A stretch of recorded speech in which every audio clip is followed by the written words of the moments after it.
Majority Report with Sam Seder, where every day's Casual Friday.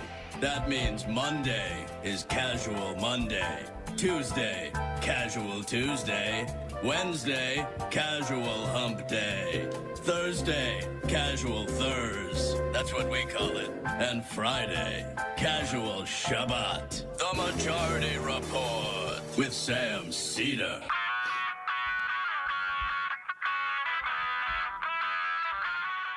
It is Friday, May 20th, 2022. My name is Sam Seder. This is the five-time award-winning Majority Report. We are broadcasting live steps from the industrially ravaged Gowanus Canal in the heartland of America, downtown Brooklyn, USA. On the program today, the proprietor of the Benjamin Dixon Show, Ben Dixon, will be joining us to look back on the week that was, the spiraling, decaying society that we are part of. And who better to put a cherry on that than David Feldman will be with us later in the program.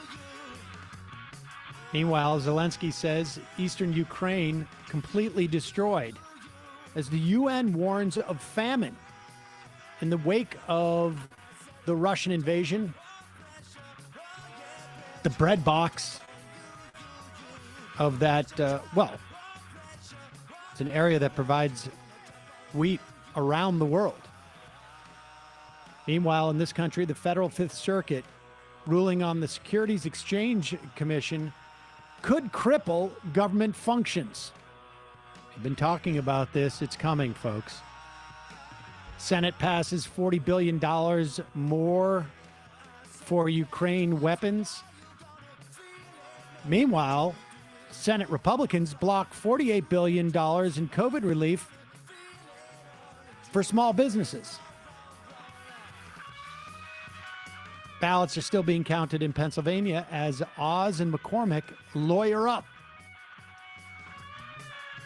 New York State congressional districts to be finalized today as ire focusing on Sean Patrick Maloney in his naked attempt to take out progressives. Joe Biden traveling in Asia. This amidst reports he's looking to thaw relations with Mohammed bin Salman. Yep.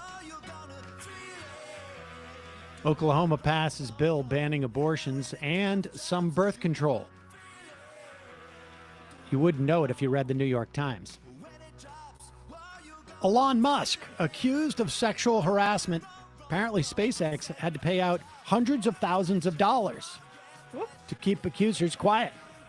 That might throw a wrench in some things. Yep. And the House approves a domestic terror bill. All Democrats are voting in favor. All this and more on today's Majority Report. Welcome, ladies and gentlemen. It is Friday. It is Casual Friday.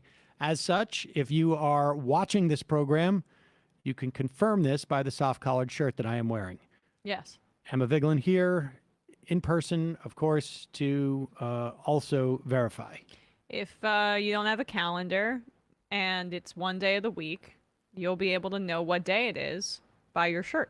Yes. However, if you're trying to find out exactly what specific day it is, it'll be a problem because I have like two different versions of the soft-collared shirt, and they're almost indistinguishable. Right, but the soft collar will only make an appearance on a Friday. So if you're on a desert island and the only thing you have is access to the Majority Report, you can confirm whether it's Friday or whether it's not Friday by the shirt. And that's the primary function it serves. That would be an odd desert island with very specific things that you have access to. Theoretically, if you're on a desert island. Lost 2. If you were stranded in the Majority Report office and had no other means of communicating, Right. then you'd know. Okay. All right. Glad we took care of that. Folks, we'll see you on Monday. I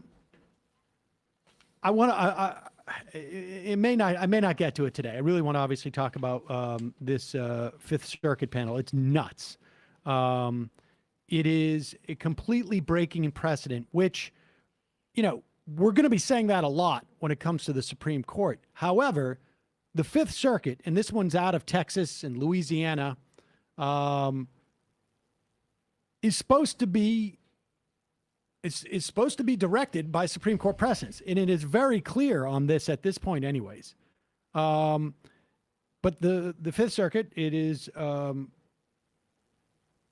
they were appointed by Trump, at least two on this, I think, on this panel, and they claim that essentially federal laws protecting investors from fraud is unconstitutional and has been unconstitutional for years, despite the fact the Supreme Court has said it's all right. So we can, I promise you, you will hear more about that than you ever wanted to hear in your life, or at least you anticipated.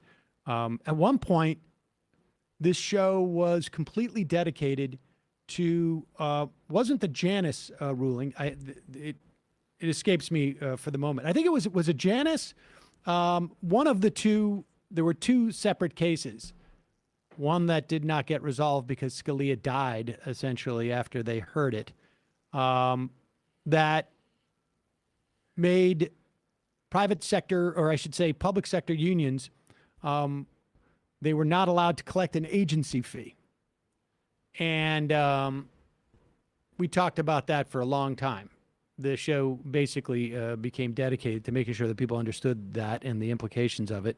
And of course, that seems quaint now, where we're headed with this Supreme Court. But we will talk more about that in the days to come. In the meantime, I think, the theme of today's show feels like there's multiple tracks in which the conservatives in this country, Republicans, I don't really know that there's really a distinction at this point, have decided that they have open field and there is going to be no reason not to let their freak flag fly. So that's on the Supreme Court and their assault on our administrative state. It is the Supreme Court and legislatures around the country on their assault on a woman's right to choose, which is just the beginning. The right to choose an abortion, just the beginning in terms of where they're going in controlling people's sexuality and the destiny of their lives, really, in many respects. And then the other sort of, I guess, stool on that three-legged stool would be the pushing of racism. I want to say anti-immigrant, but I honestly don't think that there's bigotry in general. Yeah, I think that's a distinction without a difference, Right. maybe. But we'll talk more about that. But let's talk about one of those. Oklahoma has now passed what is considered the most extensive abortion ban in the country. Listen to this clip. Can you explain to me why you're okay with a person carrying on a pregnancy after they have been raped or there has been instances of incest? You understand what incest is, correct? You are okay with that? I am okay with preserving the life of the child. The child was not part of that decision. You're recognized for a follow-up. Thank you, Mr. Speaker. Are you aware that children, girls ages 11, 12, and 13 have the ability to become pregnant? I am aware. You're recognized for a follow-up. And are you aware that children who are 11, 12, and 13 have been raped and sexually assaulted, usually by a close family member or somebody close to them? Are you not interested in saving that child's life? Yes, there is nothing in this bill about taking that child's life. Representative Munson, you're recognized for a follow-up. Thank you, Mr. Speaker. No, it is in the bill. Because if a young girl is raped by her uncle, she's likely not going to go report to law enforcement. It's highly unlikely that that's going to happen. She is not allowed or able to seek an abortion under your bill, from what I understand, and you are okay with that. I am okay with that, and it is also possible that that child could go on to live a life, that the child could be adopted or not, but the child would have a chance at life. Representative Munson, we're kind of bordering on debate. If we can stick to a question, I'll recognize you for another question on the Senate amendments. Thank you, Mr. Speaker. I'm curious how a 13-year-old child is able to provide and care for a child that they are carrying, or you claim as a child that they're carrying a fetus in their body that has happened because they were raped by somebody. How is that possible? How do they live a good quality of life? Are you saying that that has never happened?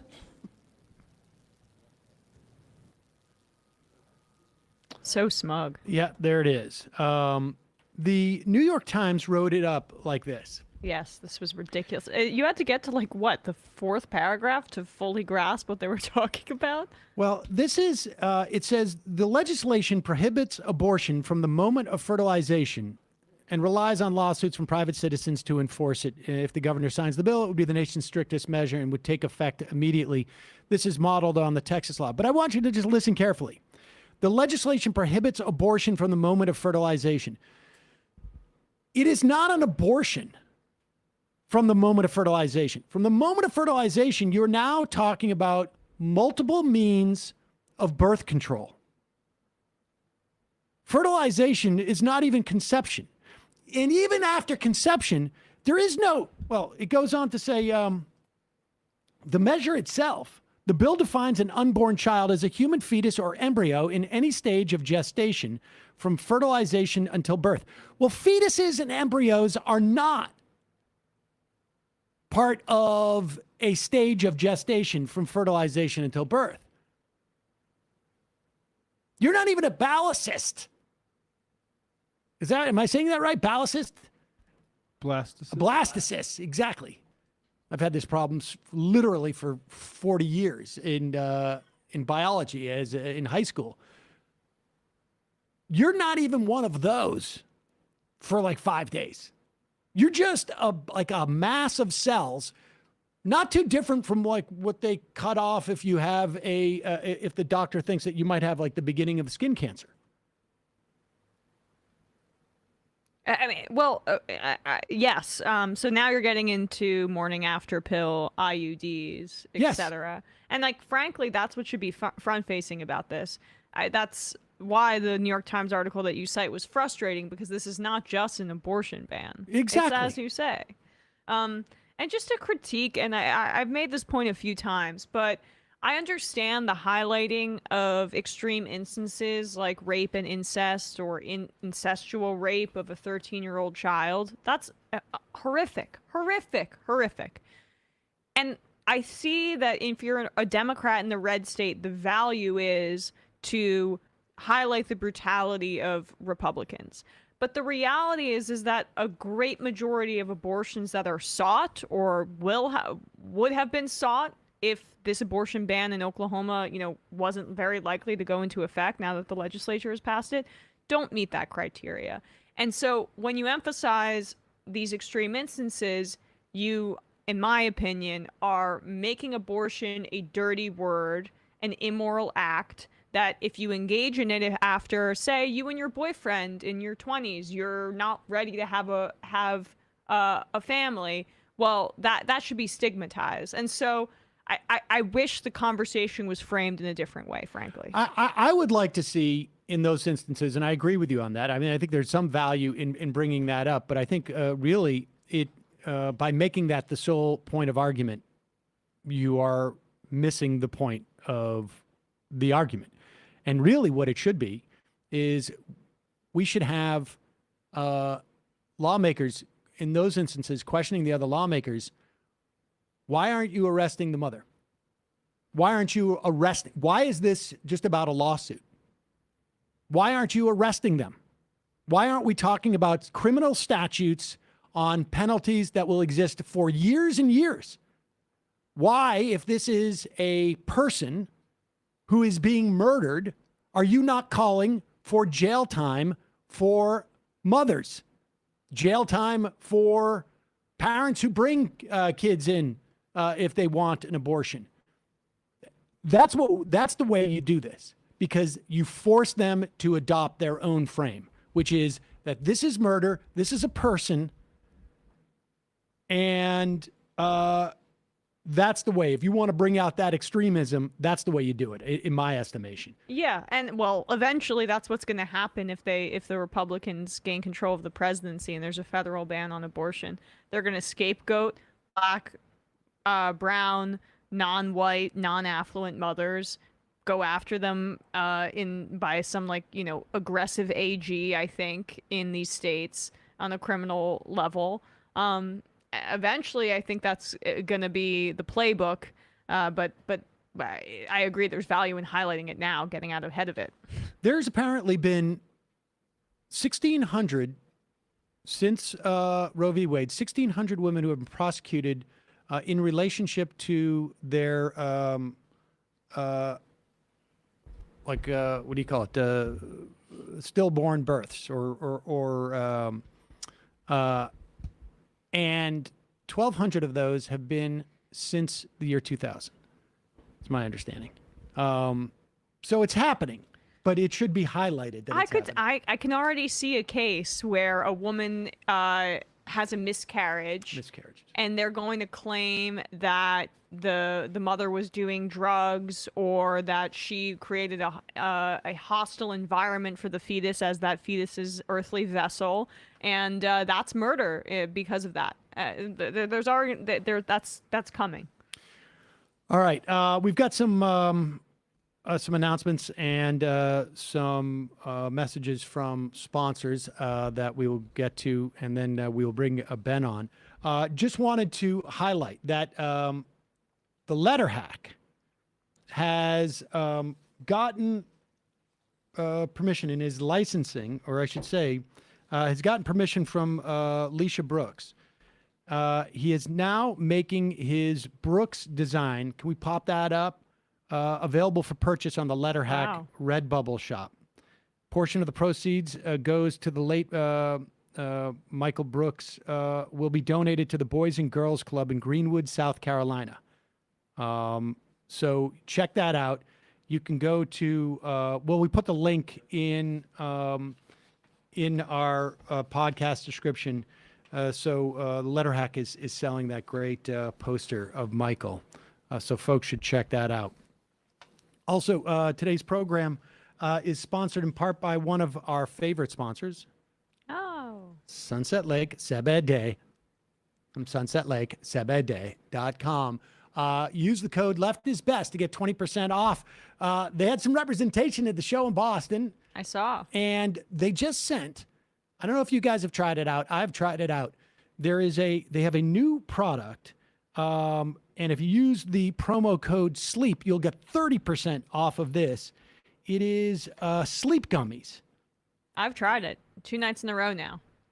First of all, I mean, I like the sour gummies, and those are also the Seder sour gummies. Those are also on sale, 30% off if you use the code SLEEP. But the elderberry, that is the sleep ones, and they have they're not only CBD infused, but they also have CBN and melatonin, specifically formulated to help you fall asleep. Yeah. They recommend take it an hour in advance before you go to bed. For me, I felt like around 45 minutes, and I was like, whoa. It is, and they were great. I mean, I sleep now until about like 5:15. I think like the light wakes me up. Yeah. If there's any crack of light, but I went to sleep as quick as I have. And I've only tried it 2 nights now this week. But starting yesterday, all CBD gummies, including the sleep gummies, will be 30% off. Use the promo code SLEEP for 30% off. Check it out. The sale ends May 23rd. So only 3 days from now. So do this now. Visit sunsetlakeseder.com. Try these amazing new gummies. They're delicious and really help you sleep. Yeah. And I think the melatonin, once it builds up a little bit too in your system, it becomes even more effective. Oh, it does? That's my I understanding. didn't realize that you got to take it 45 minutes before. I'm going to try that now because I was taking it right before. Yeah, I still had a good sleep, though. Yep. Yeah. They recommend, I think, an hour. But for me, I found 45 minutes was like, okay, good night. But also, check out all the other products, too. Of course, Left is Best. You get 20% off. But these gummies, very helpful in that regard for sleeping. And as always, people know, this is they're movement partners at Sunset Lake, Seder, and great business and agricultural practices. Check it out. Again, sleep, 30% off, sunsetlakesebede.com. Meanwhile, we were in Boston selling some of our merch, fully integrated with our online merch store. Why? Because Shopify. Shopify gives entrepreneurs the resources once reserved for big businesses. So it doesn't matter if you're an upstart or a startup or a podcast or an established business. It doesn't matter whether you're, well, I mean, we're not obviously primarily a retail outlet, but it's been incredibly helpful for us. Shopify powers millions of businesses from the first sale to full scale. You can reach customers online. You can do it across social networks. They have an ever-growing suite of channel integrations and apps. Facebook, Instagram, TikTok, Pinterest, whatever it is, you can sell with your Shopify shop. Plus, you get insights as you grow. It details reporting. They give you detailed reporting of conversion rates, profit margins, beyond. You can see where certain outlets are selling more than others. It's more than a store. Shopify grows with you. This is possibility powered by Shopify. Go to shopify.com/majority, all lowercase. You get a free 14-day trial and get full access to Shopify's entire suite of features. I can tell you on our back end, it has been fantastic. Super easy to use. Grow your business with Shopify today. Go to shopify.com/majority right now. Shopify, shopify.com/majority. And lastly, I've talked about this multiple times. Very important to get recent history. I don't know if you saw that the other day where George Bush, I'm sure everybody did, accidentally gave up the ghost about how one man's unilateral assault on a country. We've seen the reformation of George Bush there, and it was cute how he said, I'm 75, and also then just sort of knocked it off. Yeah, Iraq was sort of like that. Whatever you're going to do. These things get lost down the memory hole. And so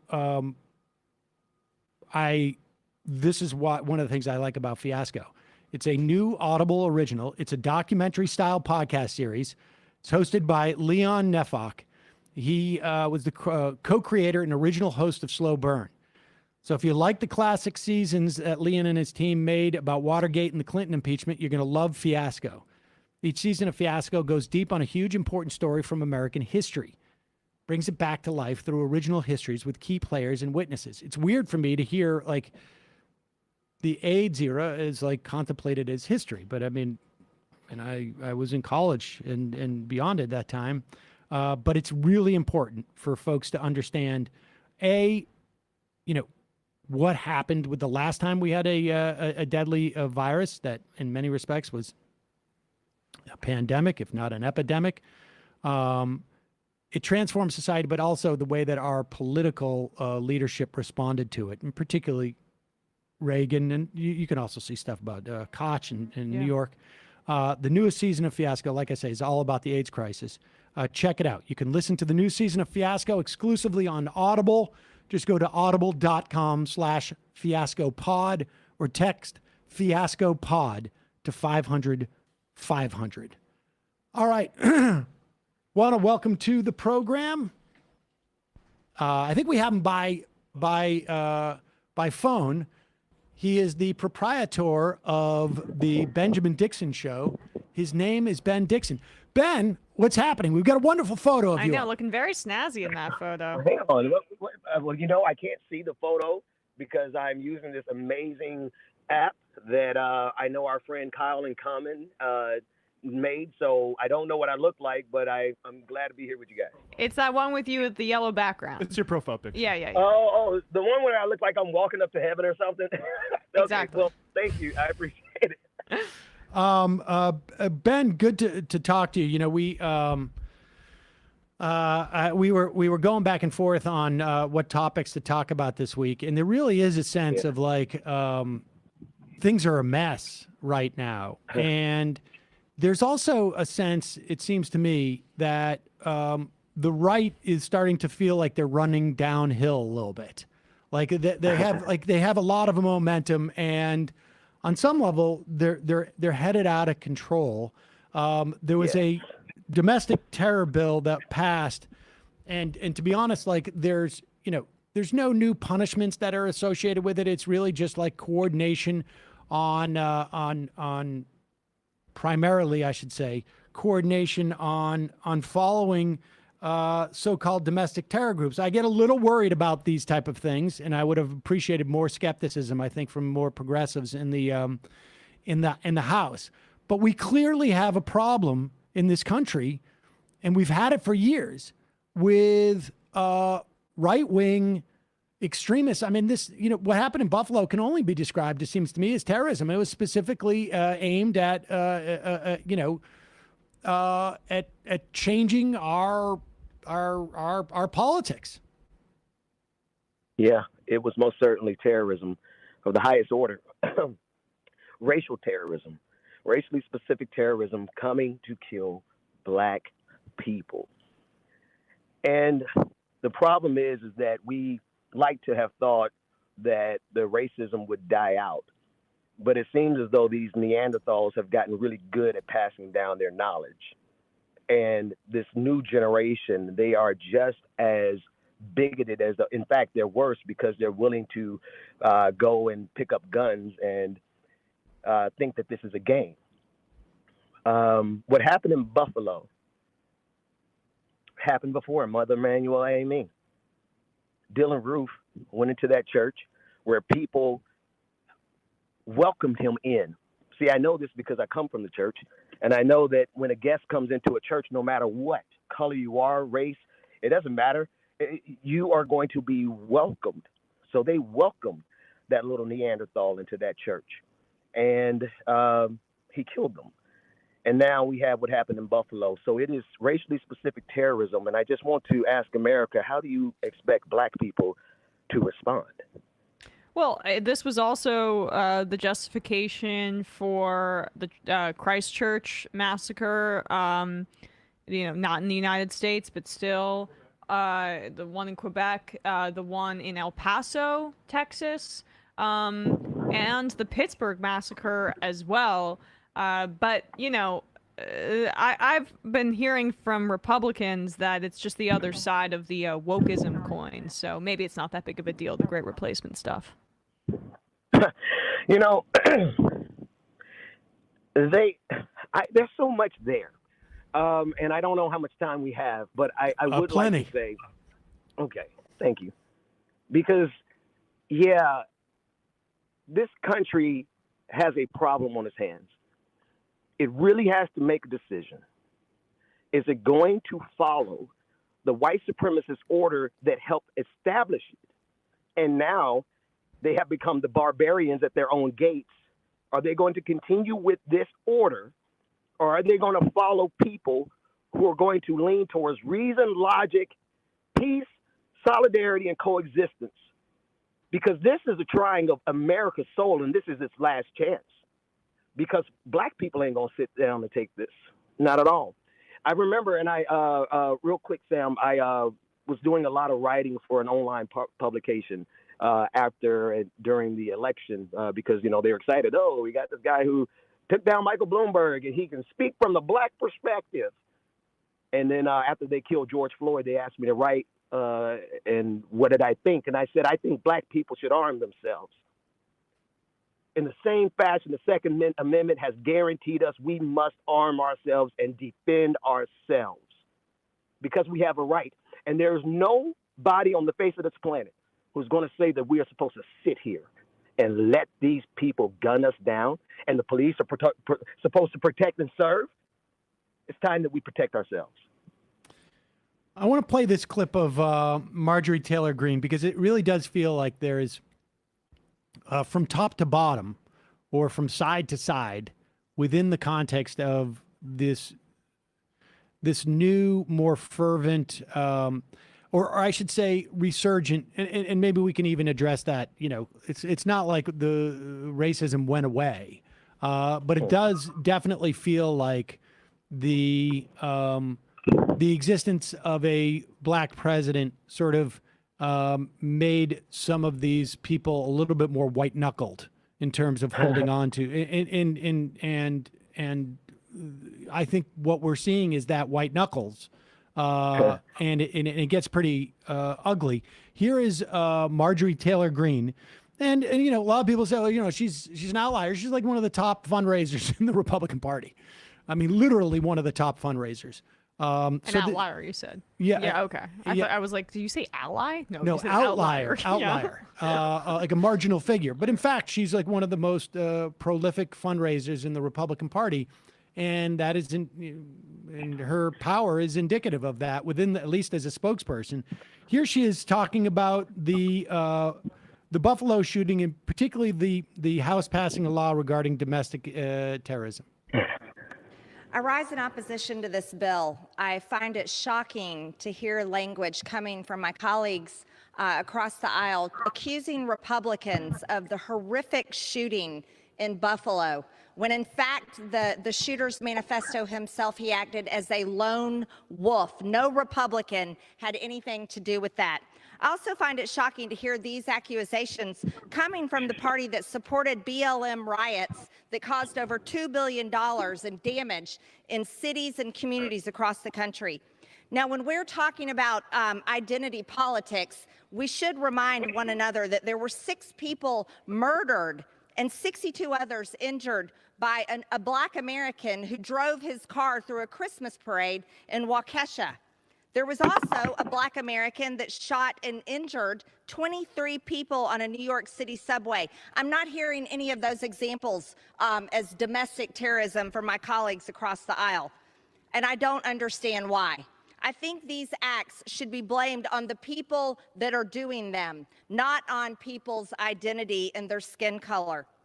Another thing that is wrong with this bill is it provides unlimited money to profile Pause it for 1 Americans. second. I just wonder where she would be on like questions of so-called Muslim terrorism. Yeah. And I mean, Also, it's not that he was white; it was that he had a white supremacist manifesto. Exactly. Right. There's plenty of white people who go around shooting up other people just in a more random, but continue. That the Department of Justice says are white supremacist. That's unlimited money. That's why Democrats want to pursue every single conservative in America, simply because they want to choose who is a white supremacist and not. The Speaker herself has called Republicans enemies of the state. 30 additional seconds.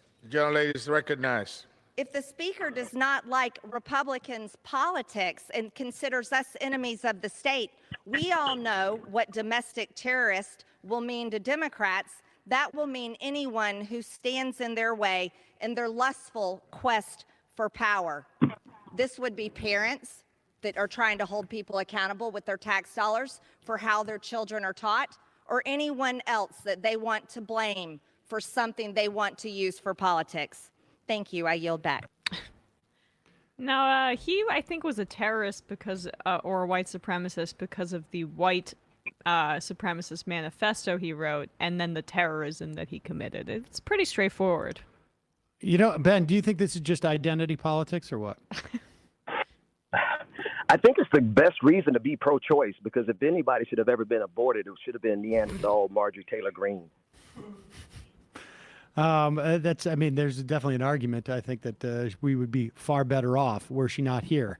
But I think it's an example of just sort of, this is a top-down type of scenario. And when you have one of the biggest fundraisers of the Republican Party ignoring the fact that the guy literally in his manifesto said this was terrorism, like that he was the agenda here was to literally to terrorize in this regard. You want to call all white people terrorists. That's just what you want to do, right? And let's just listen to Tucker Carlson where he takes this, because there's the Fox News host and Marjorie Taylor Greene are really, I mean, in many respects within the system in which they operate, almost indistinguishable. Granted, Tucker Carlson probably has slightly more access to Donald Trump, has dined with more Republican presidents than Marjorie Taylor Greene, and maybe slightly, have more access. But they're both, I mean, they are both instrumental into developing the talking points for the Republicans. Here's Tucker Carlson. Are you still not convinced that Joe Biden knows how to handle inflation? Did that rattle your confidence rather than bolster it? Then honestly, there's nothing we can do for you at this point. You're beyond reach. In fact, you know what you are, and you may have seen this coming? You're a racist.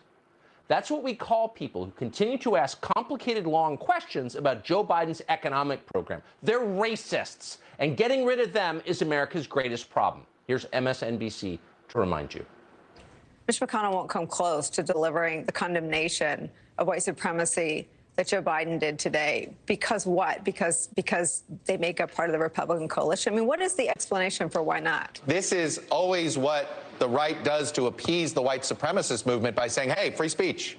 Don't touch speech. Extremism and white nationalism, which is not only on the rise in the far dark corners on the internet, but the rhetoric in a tamer version, an attenuated version, I say, is now pretty mainstream in the Republican Party. Did you hear that from the comb-over guy? Free speech is white supremacy, says Chuck Todd. It's white supremacy, free speech. Talking out of turn, reading your own script rather than the one that Chuck Todd provides you is white supremacy. And that means if you're upset about food shortages or blackouts, you're a racist. Well, yeah, it's a good point to stop it. Like, I mean, look at the work that he's doing here. I'm sure you can find absurd things on MSNBC without a doubt, but they weren't responding to criticism of Joe Biden's economic plans. They're responding to this shooting in Buffalo. They're responding to the stuff that Tucker Carlson pumps out every night. And yet he does this two-step here where it's, you are called a racist as if you just are a Republican or just have a disagreement with Biden. And this stuff works, doesn't it? Yeah, it works, especially when their audience is so committed to them that they are willing to die. I mean, Tucker Carlson, if there's anybody who's done more on behalf of white replacement theory, it's Tucker Carlson. You're more likely to have died from the pandemic if you're a Fox News viewer. You're more likely to have died from the pandemic if you're a Republican. So thank you, guys. You're making our job a lot easier, Tucker. And what he does there, too, is if everything is racist, then nothing is racist, right? So that's the way to blur. It validates his audience. And for anybody who might be on the fence or listening to him, it basically, blurs those lines so that any racist rhetoric is, thrown by the wayside. Well, and it also says, hey, if you have a question about baby formula shortages, maybe you should also consider being a racist as well, because these are the scripts that Chuck Todd doesn't want you to speak from. Right. It's a rough season right now, Sam. You got to forgive me, man, because these people. See, you said something earlier. You said that the Republican Party they're going white knuckle. So should we. Fuck them. I mean, it seems like an inevitable that you're going to get a reaction. People are going to defend themselves at one point. And but I am still just sort of struck by how sort of they have all fallen in line. We play Marjorie Taylor Greene on one end, Tucker Carlson on another end, Steven Crowder, who brings up sort of the how's his heart doing? I mean, one can only imagine. But let's play not this. so well when Sam's brought up. But Let's listen to Steven Crowder talk about. We need to wait for Matt. We'll get to this in a moment. But I guess the point is that there's an infrastructure here. Marjorie Taylor Greene is doing handling one sort of small slice of this argument. Tucker Carlson handling a big slice. Here's Steven Crowder handling his slice of it. They all are sort of feeding out of the same trough, just a slightly different part of that trough. Here is Steven Crowder, more or less echoing, what Carlson's saying and what Marjorie Taylor Greene's saying. Play this. Look, it's about voting demographics, just to be clear. I don't believe that people use interchangeably that race is destiny. Now, I also, by the way, this is something people won't like to hear.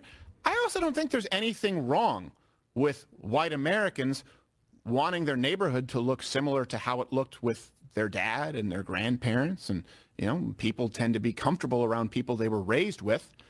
Have you been to Mexican neighborhoods?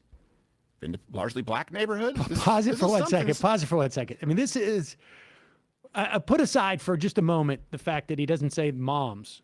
It's just about his dad for this guy. But put that aside. The idea that people can have a comfortability living in certain areas, that's one thing.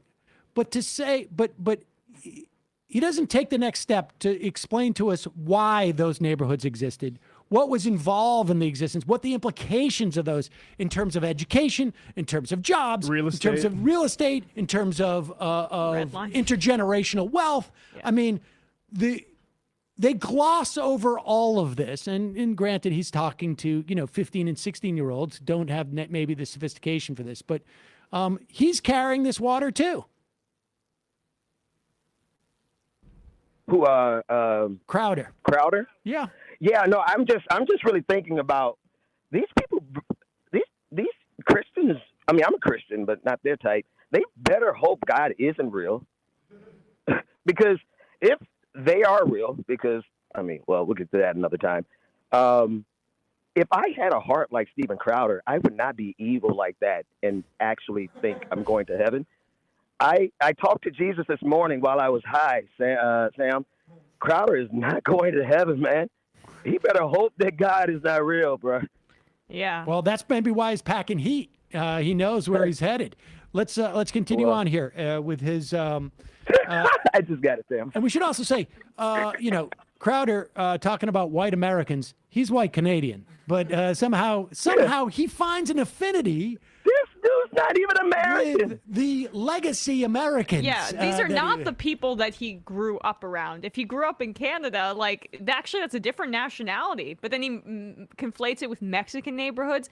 Just really quickly, the point he's also trying to make here too is that neighborhoods that segregate and keep non-white people out are the same as Chinatown or little neighborhoods in pockets of urban areas where he says a Mexican neighborhood where people who are immigrants or find commonality with others in a society that deliberately excludes them. Well, it's also there's cheap rent there. Yes. That's why it's about white people can move there, and often that's a sign of rent's about to go up. Right. But here, continue.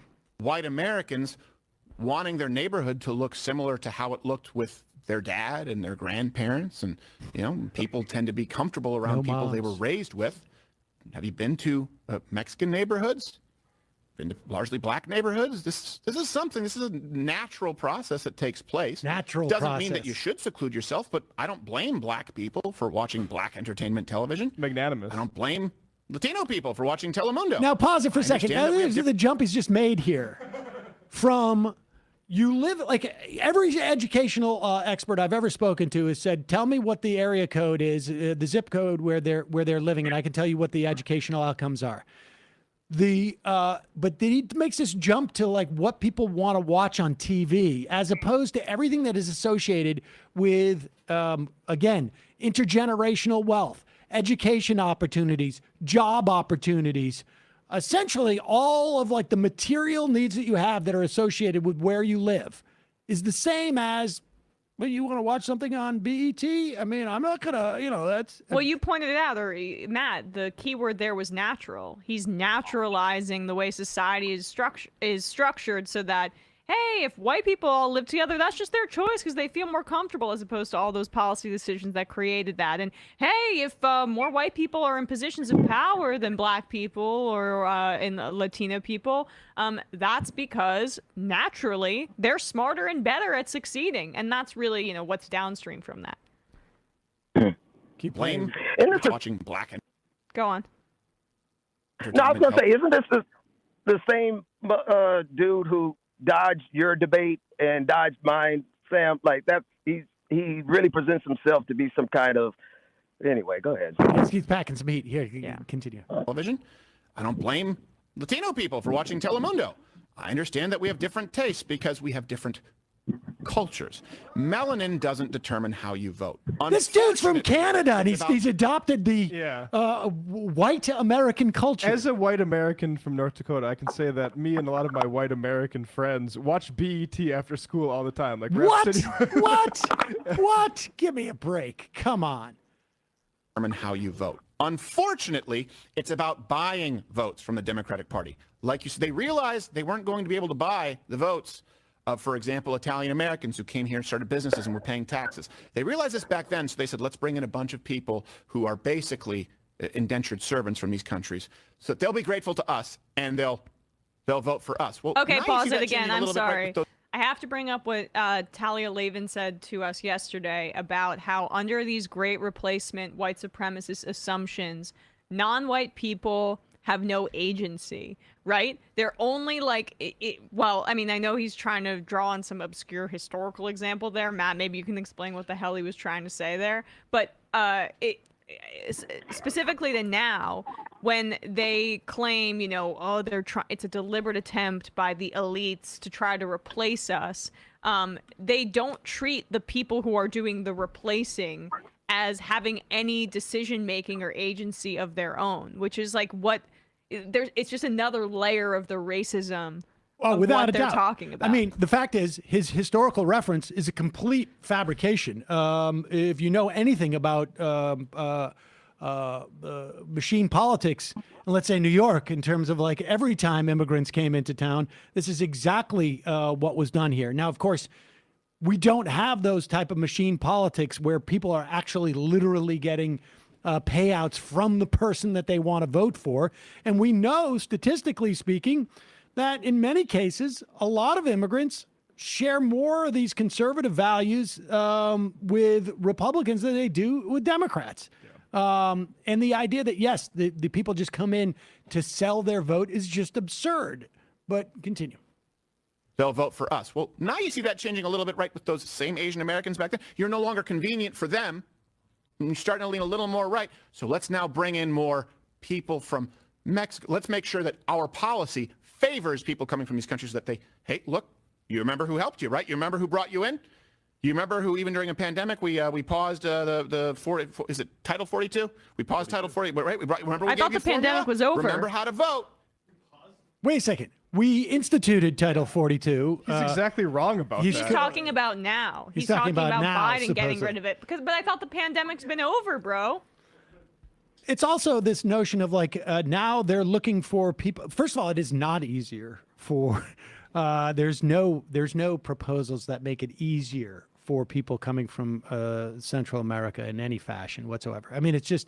These are all just lies, but this is the job that he's doing here. And we see it now, like there is a growing sort of cottage industry around Tucker Carlson, sort of advocating for him, even in the sort of like, there's like a, like a national Tucker Carlson advocacy group that is online because there's money to be made here. And for a lot of these people, it's really just about money. For some, it's about political power. But this is becoming. What do you think it's about for Glenn Greenwald? Well, I think it's about fame, and I think it's about money. I mean, to be honest with you, I think that's what it is. And I think to some extent there's a personal aggrievement. I think there was also an inclination that was there. I mean, I was actually talking to someone about this last night, and I'm not going to say who the actor was, But there was a phenomena we used to talk about, that there were some people that we knew from the Boston area where they would get a little bit of taste of celebrity or some success in show business, and they lost all perspective on things.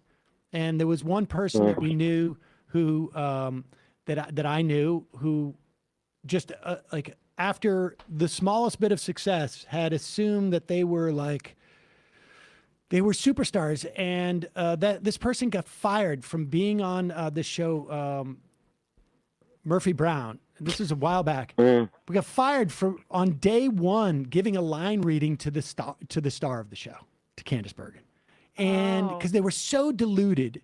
And so I think that one of the dangers of this online world is that there's the low bar to entry. It gives people an inflated sense of self, and there is a feedback loop with their audience. And I've said this about YouTube for a long time, but it's also the case with Substack and Twitter and all of this. There's a feedback loop. And if you stumble onto something or you get into someone's slipstream, essentially, or into their wake, it becomes lucrative, and you get attention, and you're protected, and and I think that's what's happened with a lot of people who, they may have some like political inclinations that sort of make it much easier for them to do that, but it's also they have an intense desire to rack up the dough. I mean, look, the amount of money that some people are making on these platforms is just massive. It's just massive. It's an extraordinary amount of money, and I think that people are guided by that to a certain extent. And then there are other, like I say, it's also a good business to succeed at if you're someone who has like some social issues that you can't really integrate with other people, and so I think all of these things combined. Earlier, you said something about this that is really resonating here for me, because I see Glenn Greenwald, and I've had conversations with him, and he audibly told me that he really believes what the hell he's saying. Now, I don't believe that, right? Obviously, because his arguments have gone from being brilliant to being fatuous at best. And it's a real disappointment. I've done a lot of work with Glenn over the years, and just to see him go this way is really disappointing. But I mean, the money is massive. The money is incredible. But you were saying something earlier, and we're talking about like some of these cycles, the Republican Party going downhill, almost getting out of control. And I wonder if they honestly don't believe that there's an other side to what's going on right now. Because what I believe is going on right now is a global pan-reactionary movement from Vladimir Putin down to Glenn Greenwald. Yeah, all of them and in between. They are all regimented. They have their assignments. We have the international assignment. We see that going on in Ukraine. We have the national domestic assignment, best represented by the Make America Great Again movement. But they get all the way down to the very nitty details. And this is why you get the Steven Crowders and the B tier, right? No, the C team, right? The Steven Crowders and the Glenn Greenwalds and all the rest of them who are trying to come up and make their way through the algorithm. And while the money is massive right now, Sam, you've done this for a while. I've done it long enough to realize don't ever get too excited about what you're making right now. Well, that shit'll be gone tomorrow, Glenn. No, I understand, but I don't think it actually is going to go away for them. I mean, I think, frankly, I think their ecosystem is very different from ours, and their audience is very different. And I think that's why it is not surprising that this is happening. A lot of this stuff breaks out when it's counter-cyclical. I don't think it's as coordinated as some do. I think it's pretty easy to figure out where you go. I mean, right? All you got to do is you follow the money. You follow them on Twitter. You drop a line here or there. You see that your clicks are gone up. Well, I mean, but that's the coordination underneath, right? I mean, that's the work of the algorithm. The algorithm is doing the work of the coordination for them because it's routing them to the place where they are best fit based on the economic model. So yes, it is the monetization, it is the algorithm, and it does not necessitate a greater hand in the background, but it's already in motion. But if it's not being coordinated from the top, and it's being coordinated by the algorithm, then all we got to, anyway. Yeah, I'll stop there. I think what it does is sort of like lead to a situation where all of a sudden so many different types of people are playing footsie with Kyle Rittenhouse sympathizers, for instance, a few months ago, right? Like that's how the phenomenon happened. It's like, this is attention. This is what a certain audience wants to hear said. Yeah, and I think look, this is, the interesting thing here is that there has become like an alignment between the Republicans' perspective on their understanding that they are going to lead as a minoritarian party, right? Mm-hmm. And so, I mean, let me phrase it this way: when Maron started his podcast, and I started mine shortly after that, my perspective was Maron's going to have a lot more, a much bigger audience, which he did. And I said, but my audience is going to be more willing to become a member of my show than his, because of the nature of, what we're doing and where you can find it. There's going to be more casual listeners to Maron. And to a large extent, that was true. He didn't even pursue that model. And if you look at the Republican Party, which is now basically saying, we're not going to go for a wide audience. We're going to feed and deepen our connection with a minority of voters out there, which is true both on a presidential level, it's true in many respects in a congressional level, and it's definitely true in the context of the Senate. And we're going to rule with a more dedicated but smaller number of people. That is also the recipe in which, Fox launched, and these, shows and the Substackers and this and that. You are appealing to people who have a sense of aggrievement, who are not represented. Their views are not the majority, but are a very hard and deep, minority opinion. It could be 40%, could be 45%, could be 35%, whatever. And it just becomes a better product in terms of commodifying it, because there's a certain amount of scarcity that's associated with it. There's a certain amount of transgressiveness that's associated with it. And, all these things combine. It's both, this is the way they're going to maintain power. This is the way that some people are going to get rich. This is the way that some people are going to get some measure of celebrity. All of these things are hardening, and they're hardening around the worst impulses that people have in our society, the ones that have been here forever in many respects, but it sometimes are more prominent than others, and they're about as prominent as they've been in this country for 50 or 60 years.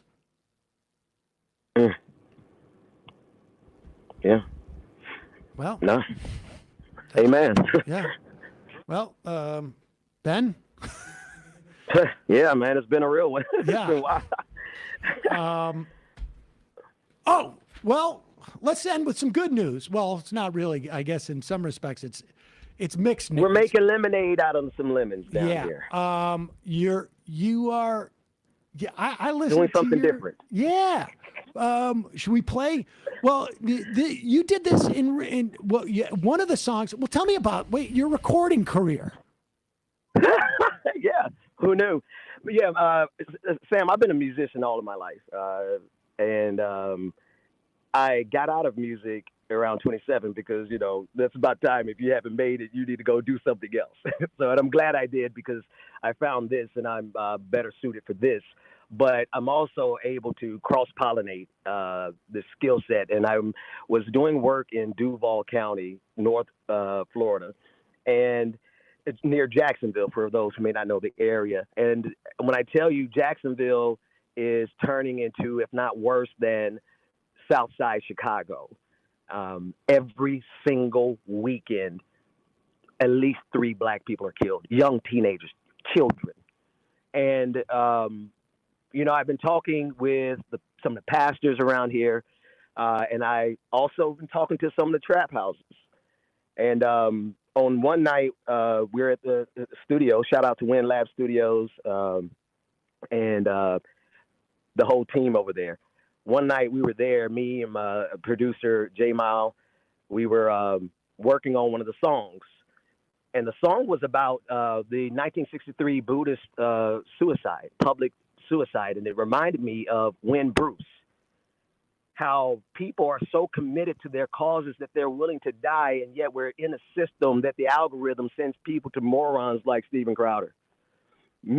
So more people know about Kyle Rittenhouse than Win Bruce. And that is, that's an affront on history. But while we were working on a track that was centering that particular story from 1963, one of the top rappers in the city came by, and they had just left the scene of someone getting killed, just like 3 blocks down from where we were, or outside of hearing distance, but maybe I didn't hear it because the beat was hitting so hard. But they came in, and some of the ladies came in with them, and they were all just distraught because they had just saw one of their people get gunned down in the streets. And, I've also been a minister in my lifetime. And so while we were, at the trap house, like, I had to just do what I know how to do, which was to pray for them, because, like, damn, this is every single day in Duval. In fact, I had an occasion to be a teacher, jack of all trades, but whatever. And I was a teacher in Duval, and I had 2 students after we left and went to Boston, and I had 2 students that got killed. One on Christmas Day. The fuck? Like, could you not wait to New Year's? Right. Could you not let that family? Like, so anyway, so while in the middle of us recording, the brother came in, and he was listening while I was praying. He was listening to the beat, and he jumped on the track, and this brother snapped. I mean, so I want y'all to listen to the first one. It doesn't have the other artists because we're not done. It's not done, and I'm gonna make sure that everything is done in decency and in order, because when people work with me, I take care of them. I take care of all the people who work with me. Check the receipts, subtweet. But this is my verse on a song that's focusing on what it's focusing on. Go ahead if you want to play it. And I don't know which order you guys are going to play it in. I don't know which one's the first one. Which one's? We have whatever you play is fine.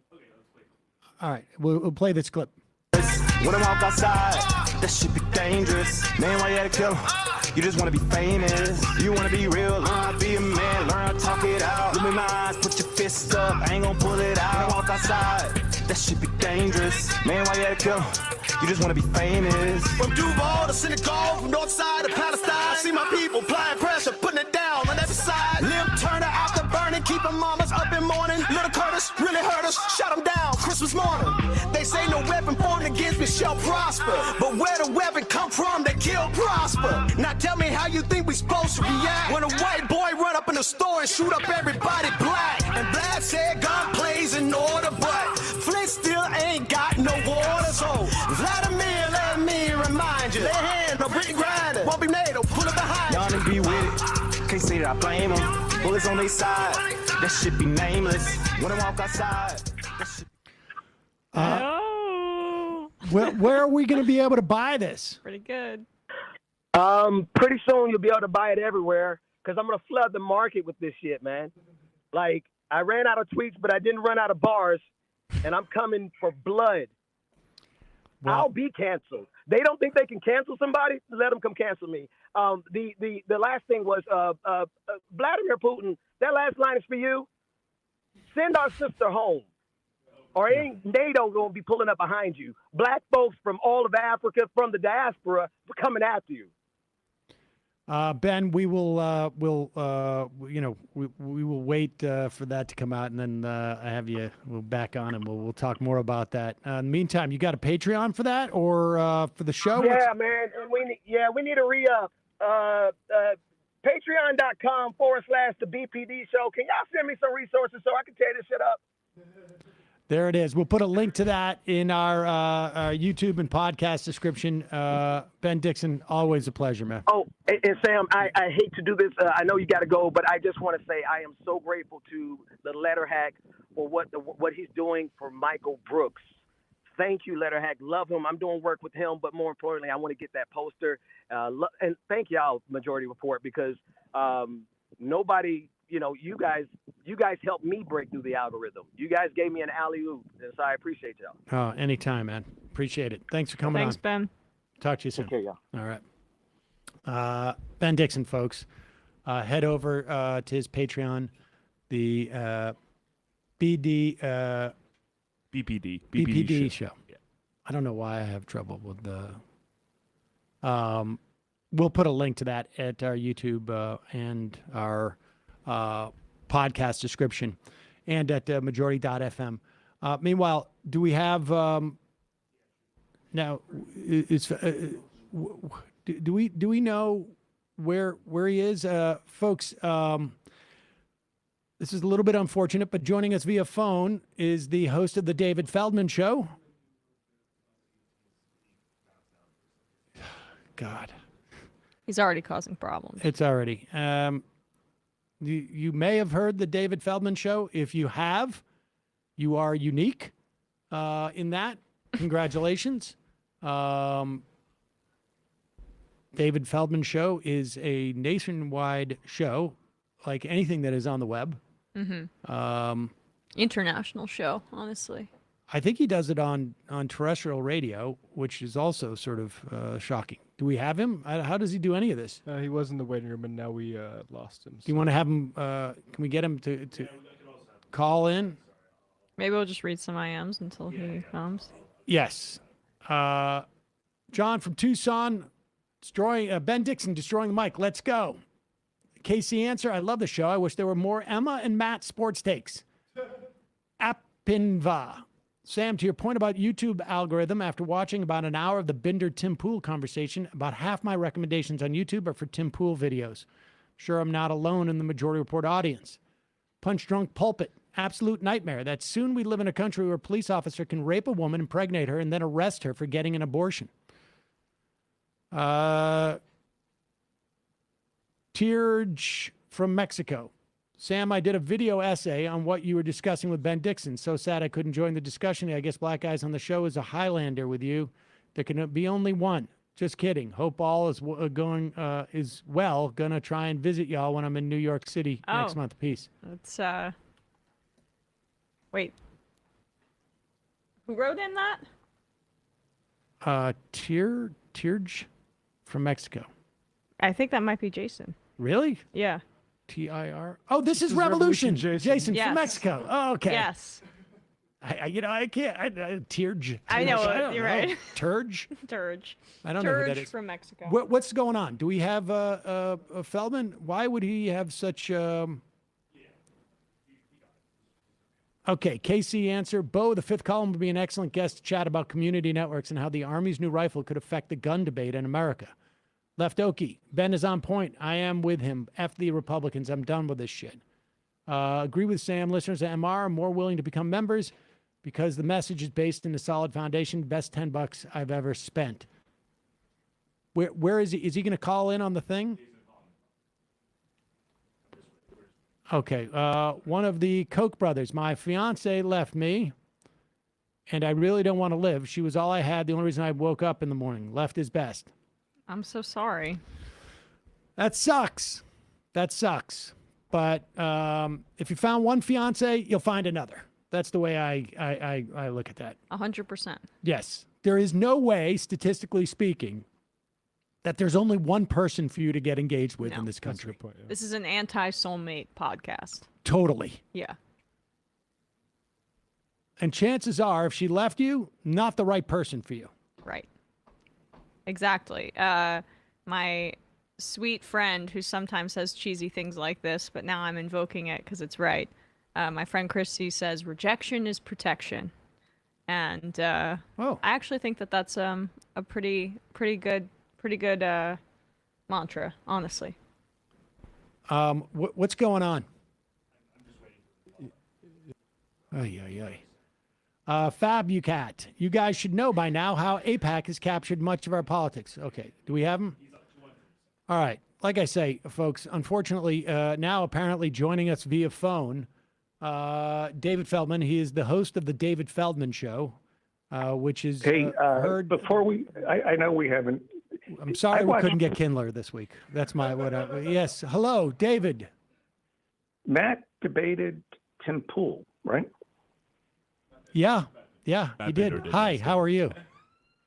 I'm doing the show in protest. I saw the debate, and if Tim Pool identifies as a liberal, who does Matt think he is? Not to allow Tim to identify the way he wants to identify. Well, I mean, you'd have to take that up with Matt. Right. I don't know why, he's not here today. Yeah, well, I'm doing the show in protest because if Tim Pool identifies as a liberal, you have no right to say to dismiss his identity. David. And by the way, let me ask you a question. Let me ask you a question. How are we going to assess that you're doing the show in protest as opposed to any other way? Like, what is the material difference of you doing in protest? There always feels like on some level that there is some type of it almost always feels like it's a protest when you come on. Because you're unpleasant. And I don't even think you're Oh, no, I'm sorry. I was talking about the audience. The audience protests. Well, they're unpleasant. Wow. All right. The audience can be David. Is that Emma? Yeah. Hi. Do you correct him when he said, I was listening. Let me get this straight. Sam says he's for abortion, except in the case of rape and incest. And you don't correct him when he said that? I never said that. Do you listen to the show? I just heard you say you're for abortion, except in the case of rape and incest. Do you listen to what you say? Are you okay? Because I've not ever said anything remotely like that. I think you should listen to the show as you're saying the words. Listen, you're gaslighting me. This is all right. Whew. Okay. Are you okay? Because we could talk about the primaries that just took place. We could talk about the midterms, the big elections Tuesday. On Tuesday, we've got Georgia coming up. We've got a runoff in Texas. This is actually the last day for early voting in the Cisneros-Cuellar primary. So, folks, if you're in that district in Texas, get on it. I'm sorry to inform you of this. No, thank you. I'm concerned about the United Democracy Project. You've heard about the United Democracy Project? Yes, that is the group that is coming out of sort of like APEC adjacent PAC that is larding up all these races against Democrats. Progressive Democrats, United Democracy Project. Yeah. They ran ads against Nina Turner in Ohio, millions of dollars against her. They tried to defeat Summerlee.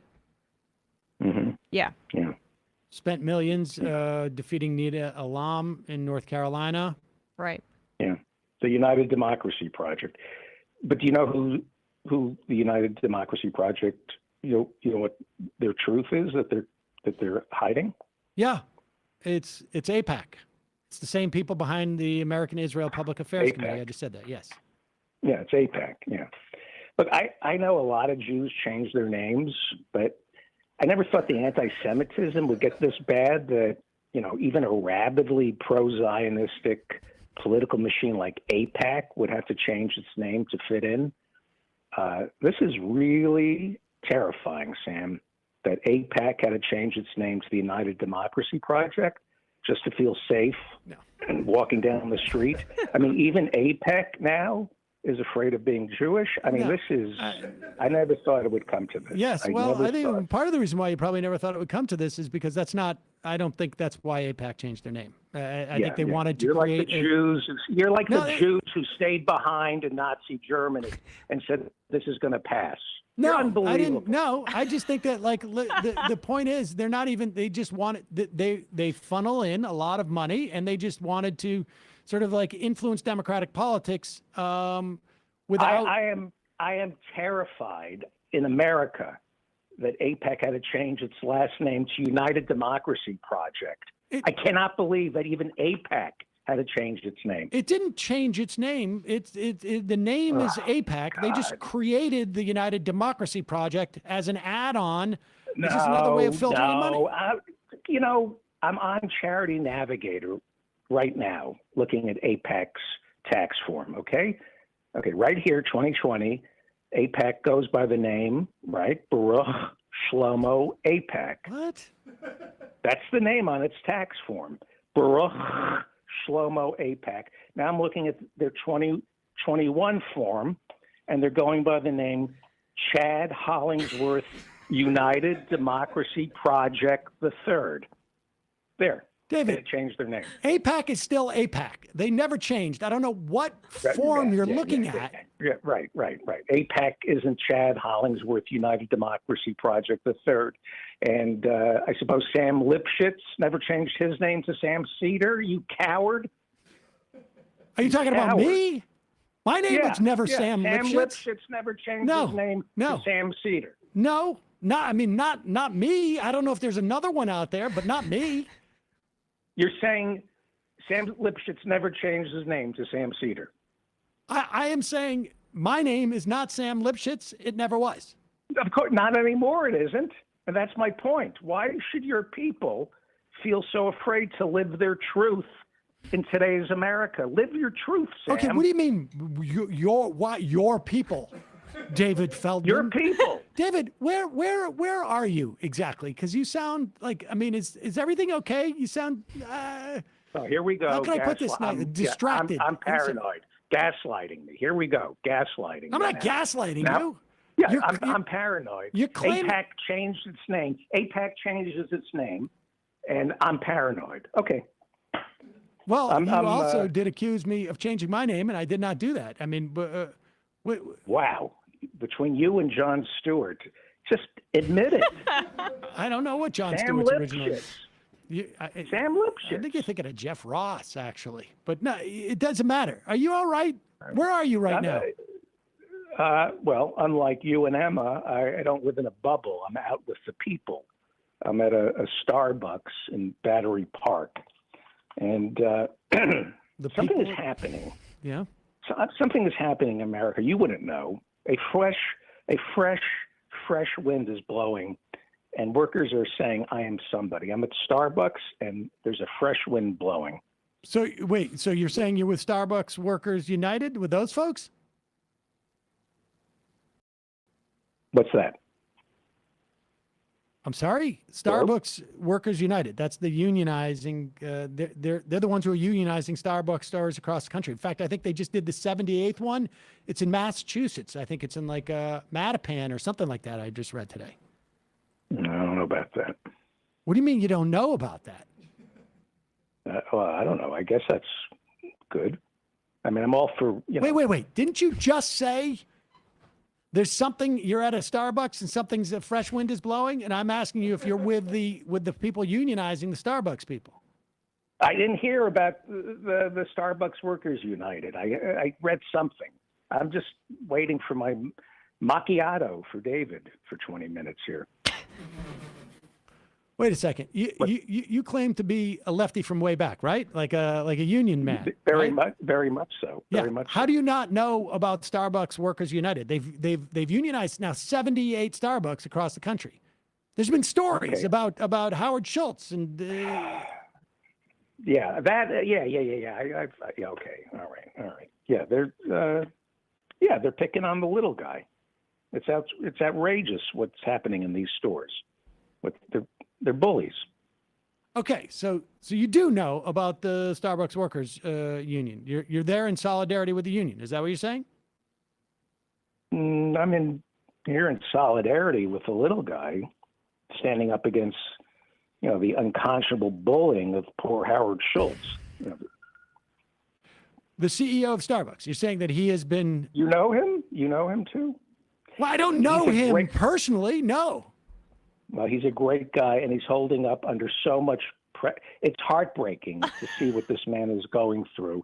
It's David versus Goliath. It's one man against an army of 300,000 Philistines. Howard is outgunned, outmatched. You know who he reminds me of? You know who Howard Schultz reminds me of? I heard what you said. I'm just contemplating if I really want to know who. All right, who? Zelensky.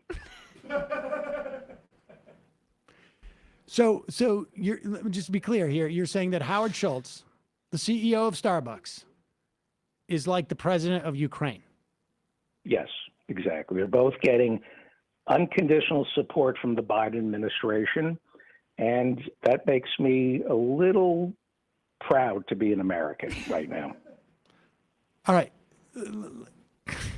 All right, let me just be clear what you're saying. You're saying it's David versus Goliath, and David is the billionaire CEO of Starbucks. The billionaire CEO of Starbucks, who almost bought his entire presidential election, is the David. And the people turned on him. It was one man against 350 million voters.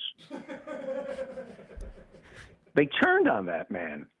I don't think they ever turned on him. They just were never interested. He took on the Goliath of the American people, and now he's taken on the 300,000 Philistines. I don't know what they want, but he's David in the Bible. I don't think so. I don't think there were three. It's in the Bible, Sam. It's in the Bible. It's not in the Bible. It's in the Bible. It's not in the Bible, David. Why do you hate the Bible, Sam? Why do you hate the Bible? And why do you hate Starbucks? Starbucks is a great company, Sam. I mean, Jesus. Well, first off, maybe I do hate the Bible. I don't have a feeling. But the point why is, do you hate Oregon? And that's why you changed your name from Lipschitz. You're ashamed of the Old Testament. Listen to me. You're a self-hating. You know what? I don't even want to say the word because when it trips off my tongue, I'm disgusted by that word because I guess I'm a self-hating one too. But the point is, you hate organized religion, and you hate Israel, and you hate your grandparents. And you hate Starbucks, and Starbucks is a force for good in the world. Well, if Starbucks was such a force for good, why wouldn't they just allow the union to unionize instead of firing their organizers? I don't know when they count, like how many counts now. I get it. You read the New York Times. You know something I don't know. I get it. You read the New York Times and something's going on. You can read Google News. You can read Yahoo News. You can go to your Yahoo News page, David, and see that they have gotten in trouble for firing Starbucks workers. I'm so smart. I'm on the granular level of the labor movement. I read the New York Times. Let me make David feel stupid because he doesn't know. You know, I was born into the struggle for workers' rights, and really? for you to imply that I'm not it's in my DNA. If it weren't for the labor movement, I wouldn't have had a roof over my head, clothes, food. My papa was a Pinkerton. Did you know that? I did not know that, but to be clear, my papa was a Pinkerton. Yes. And if it weren't for union organizers, he'd have nobody's head to crack open. And those are good paying jobs, cracking open the skulls of union organizers. So I'm very familiar with the labor movement, Sam.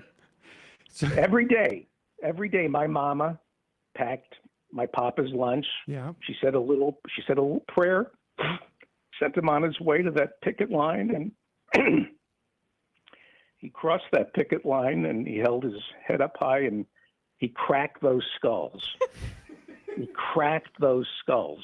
So I'm very familiar with the importance of the labor movement. My father had chronic bursitis, but he played through the pain.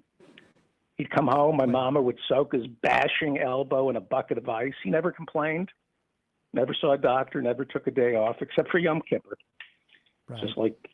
Just like Hank Greenberg from the Detroit Tigers, my father wouldn't swing his bat on the high holidays. Wow, that was very touching and moving. So don't tell me I don't know anything about the importance of the labor movement.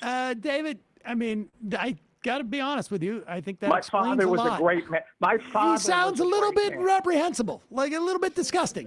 Like, I mean, like, to be honest with you, like, not a good person. Wow. You really hate the working guy. No, I don't hate the working guy. You hate the working man. No, I You don't. Listen, I don't hate your dad. I just think that what he did was bad. Can What- we talk what about support- Starbucks? Just let support me his answer the question. family? Just do you think Starbucks should have a union? I don't know. I mean, I haven't thought about it. I mean, you know, Howard Schultz is a good guy.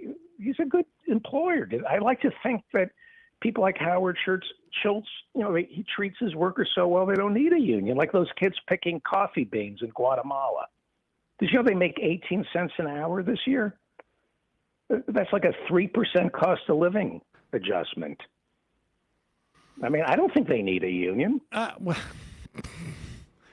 They're getting work experience. Maybe you don't think that's something, but I can tell you, down in Guatemala, having Starbucks on your resume, that can change a child's life. Listen, I gotta say, I highly doubt that. But it doesn't matter if that's true or not. Why do you hate children? Why do you hate children? I don't hate all children. You don't think you don't listen? We're talking about the unionizing in Guatemalans. Starbucks. Starts. Just talk about unionizing in Starbucks. Let's just stay on one topic I don't instead think of you dancing around. I think Starbucks exhibits enough corporate responsibility that they don't need to go union. You know, remember George Floyd when he was brutally murdered? Yes. Do you remember that? Yes.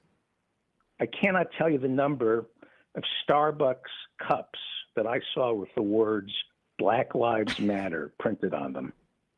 Why do you need a union when they're printing Black Lives Matter on their coffee cups? That has nothing This to is do. the epitome That of has corporate nothing to do with the plight or the life or the material conditions of the workers there. Nothing.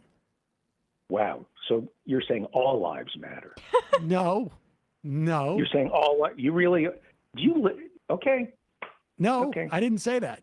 That's not my You just point. said all lives matter. I just No, heard you say just said that. I did not You say just that. said all lives matter. No, I think- didn't. You said that. I don't think all lives matter. And did you know that Howard Schultz last week said that Starbucks is going to pay for workers to get an abortion? I did not catch that. No. Starbucks is paying for abortions, and that's pretty generous. I mean, that's almost as generous as paid maternity leave. But I think it's better than paid maternity leave, just paying for your employees' abortions. Because, you know, Howard Schultz, he gets it. He knows that Americans like to work, Sam. So you get pregnant, get an abortion. You don't want to sit around breastfeeding. Why slake the thirst of one infant at your bosom when you can slake the thirst of hundreds of Americans at the milk frother? Slake? Yeah.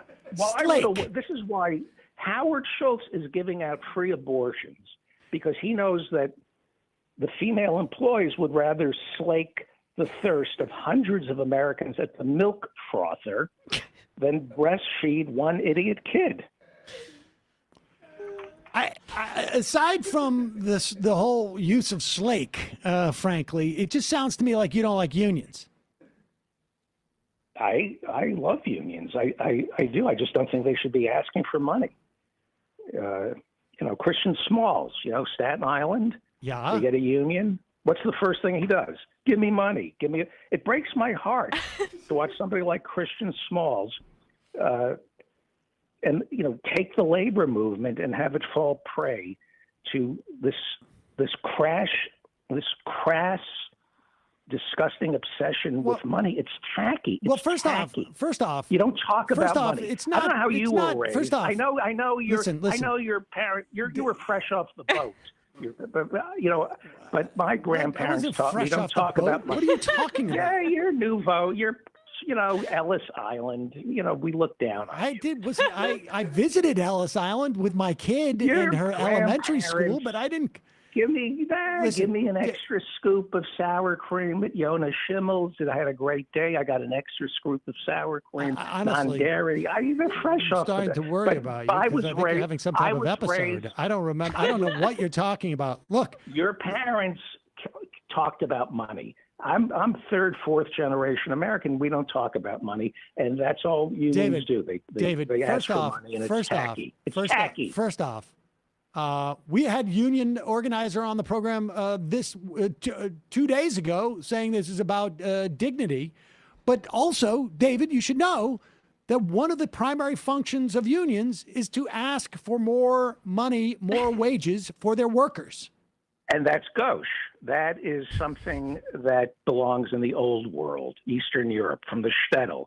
But you're in America now, and we don't talk about money. You cannot put a price on the labor movement. These people like Joe Thompson and Christian Smalls, they take a beautiful, proud American tradition, and they start commercializing it. It's grotesque. You don't start a union for the money. You do it for the camaraderie, the love of the game. What are you talking about? What are you talking about? It's tacky. It's like sing a Bob Dylan song being used to sell Zillow, or come in, I'll give you shelter. You're not from commercializing. It's commercial. It is literally commercial enterprise where you have unions. They're making money off the name of Cesar Chavez. That's what Christian Smalls is doing. They're taking an American hero like Cesar Chavez, and they're trying to make money off of him. And I think it's disgusting. What are you talking about? Cesar Chavez was a great man. No, I understand that, but I just don't know what you're talking about. To take the name Cesar Chavez and build a new organization and use his pictures to try to get money for workers, it's really it's everything that's wrong with America. Everything's about money here. All right. Listen. You know what? You start doing everything for money, you're no better than management. I like to think Christian Smalls is better than Jeff Bezos and isn't obsessed with money. But apparently, I got to go. I'm disgusted. Well, David, it was really great talking to you. Yeah. It was illuminating. Yeah, I wish you listened to what you say sometimes, because you create a lot of hurt. A lot of hurt. I don't know that I even got a word in edgewise in this. I don't know if I can put it back. Responding to your insanity. I'm sorry. I don't know what you're talking about. Commercializing unions. All right. That's, maybe I hope that you'll have grandchildren and they will be third, fourth generation Americans, and they'll have class, and they will look down on the new arrivals who only care about money, getting that extra scoop of non-dairy sour cream from Yonah Schimmel's. Yes. We try to move past that. It's part of the American process. And you don't talk about money. It's tacky. I am quite sure there is no one in my family who has any idea about Yonah Schimmel's and the sour cream. All right? Oh, man. Okay, Mr. Lipschitz. Not my last name. Was never no one associated with my family. All right. You want to be happy? Live your truth. That's all I'm telling you. Well, live your truth. You're not living your truth, Sam. David, I don't know what to say. I hope that, I hope whatever vitamin deficiency you're suffering from at the moment gets rectified in some manner. That's supposed to be, that I have rickets. Why didn't know that. I have a vitamin C deficiency. Well, I hope then you get your some vitamin C, because they sell it just gums, about everywhere. My gums. If you're in a Starbucks, you could probably go across the street and buy some vitamin C. There's undoubtedly a place there. And if you're lucky, there'll be no union workers there. And then you won't have to feel so put out at how commercialized they are. Making fun of my rickets, my gum disease, making fun of it. Yep. Wow. All right. You saw me last week how bad the gums are. Yeah. My skull fell off. It's just gums, rotting gums. That's how bad the gum disease is. It's just a neck and some gums. That's a lovely image, David. Well, The that's gums, something to it send rotted off everybody onto the weekend for. So, David Feldman, my gums rotted my skull. We don't. Hey, can I plug my name on Tinder? Can you plug your name on Tinder? I don't think that's how that works. I think if there's anybody out there who's into gums, rotting gums. Is that your handle on Tinder? Rotting gums? I'm rotting. My name is Rotting Gums.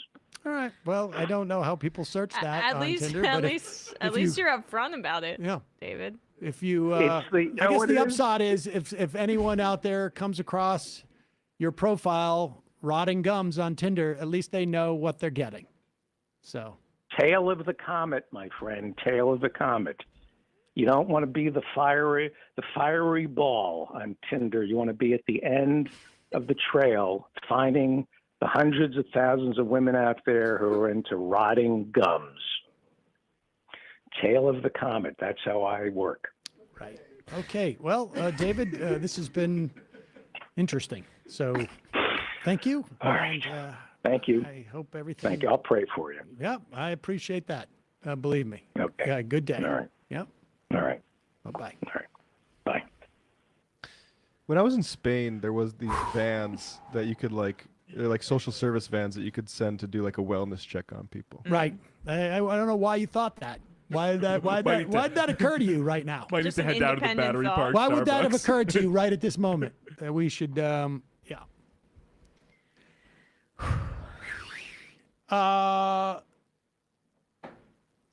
Someone just, I am saying, how come you didn't post the audio from a Tuesday night's primary coverage for members? We should have done that. We'll do it. We should have done it earlier.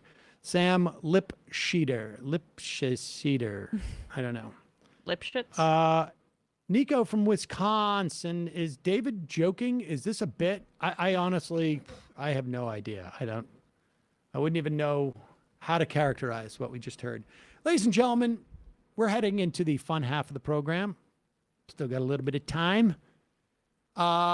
You can join us there by becoming a member at jointhemajorityreport.com. When you do, you not only get the free half free of commercials, you also get the fun half, and you support the show. You allow us to survive and thrive through good times and bad, both in terms of the country and in our little enterprise here.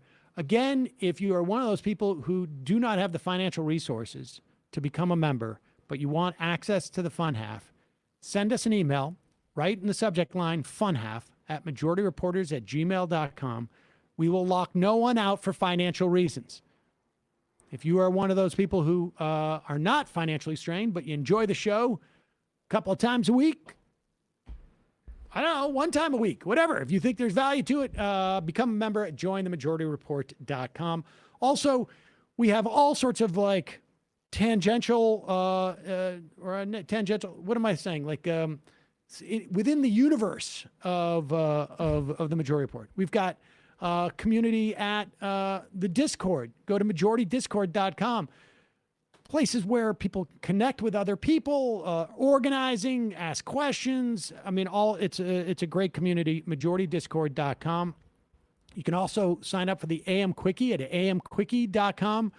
Get some of the top political news in your email box every morning. Corey and Jack doing a great job with that.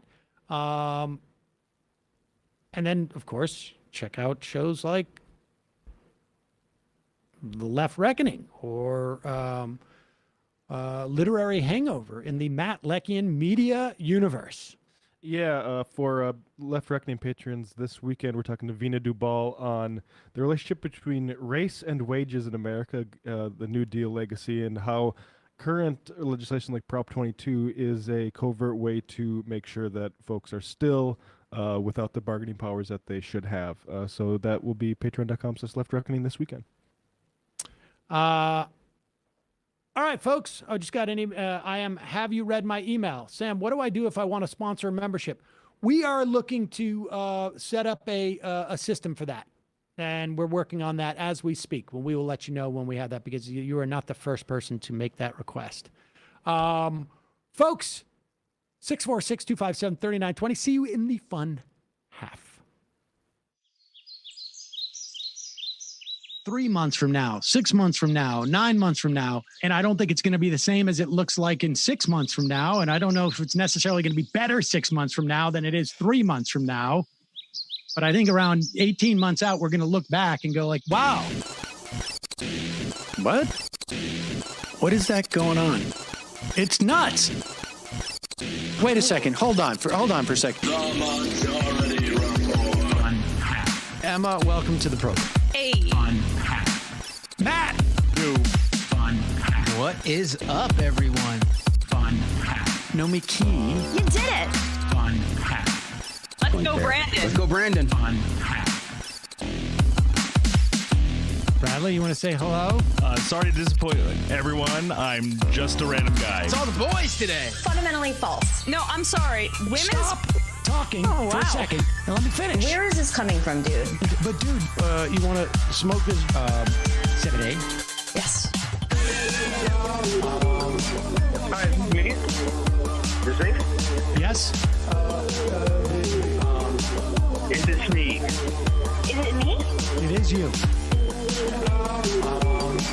Is this me? Hello? Is this me? I think it is you. Who is you?